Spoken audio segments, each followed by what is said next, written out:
புது வீடு கட்டுறேன். என்ன டைல்ஸ் போடலாம்? ஹர்ஷா டைல்ஸ் வாங்க. இது ஆர்டினரி இல்ல, எக்ஸ்ட்ராஆர்டினரி. ஹர்ஷா டைல்ஸ். இனிமே கண்ணை மூடிட்டு கடலை எண்ணெய் வாங்கலாம். ஏன்னா மந்த்ரா கடலை எண்ணெய் இதயத்தின் தயாரிப்பு. வறுக்க பொரிக்க ஏன் எல்லா சமையலுக்கும் மந்த்ரா தான். மந்த்ரா கடலை எண்ணெய், அபார ருசி, ஆரோக்கியமான உடல் நலம். கோவை மாவட்டத்தில் 10 சட்டசபை தொகுதிகளில் 3563 ஓட்டுச்சாவடிகள், 1062 ஓட்டுச்சாவடி அமைவிடங்கள் ஏற்படுத்தப்பட்டுள்ளன. தேர்தல் கண்காணிப்பு பணிகளுக்கு 90 பறக்கும் படை மற்றும் 90 நிலையான கண்காணிப்பு குழு அமைக்கப்பட்டுள்ளன.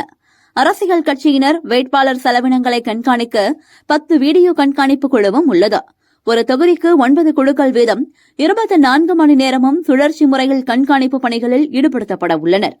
கட்சியினர் நாளிதழ்கள் மற்றும் டிவிக்களில் விளம்பரம் செய்வதற்கு முன் அனுமதி சான்று பெற வேண்டும். வேட்பாளர்கள் செய்யும் செலவினங்கள் கணக்கில் எடுத்துக் கொள்ளப்படும். செலவினத்தை கண்காணிக்க பார்வையாளர்கள் நியமிக்கப்பட உள்ளனர். முந்தைய தேர்தலில் ஓட்டுச்சாவடிக்கு 200 மீட்டருக்கு அப்பால் கட்சியினர் அமர்ந்து வாக்காளர்களுக்கு உதவி செய்ய அனுமதி அளிக்கப்பட்டது. இந்த தேர்தலில் 100 மீட்டரில் அமர்ந்து உதவலாம்.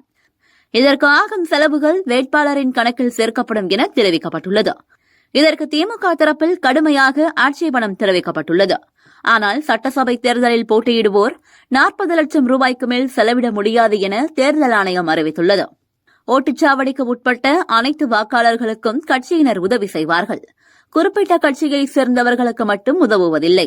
ஒரு வேட்பாளர் மீது செலவு கணக்கு எழுதுவது ஏற்புடையதல்ல. ஒவ்வொரு தொகுதியிலும் 300 ஓட்டுச்சாவடிகள் இருக்கின்றன. இதன்படி கணக்கிட்டாலே பெருந்தொகை செலவிட்டதாக கணக்கிடப்படும். வாக்காளர்களுக்கு உதவுவதற்காக அமைக்கப்படும் மையம் வேட்பாளர் செலவு கணக்கில் சேர்க்கக்கூடாது என தெரிவித்தனர். இதேபோல் தேர்தல் பிரச்சாரத்தில் செய்யும் ஒவ்வொரு செலவுக்கும் வரம்பு நிர்ணயித்து விலை மற்றும் கட்டண பட்டியல் வெளியிட்டுள்ளது. அந்த பட்டியலை பின்பற்றினால் ஒவ்வொரு வேட்பாளரும் கோடிக்கணக்கில் செலவு செய்வது அம்பலமாகுமே என்று கட்சிகள் பதற்றமடைந்துள்ளன.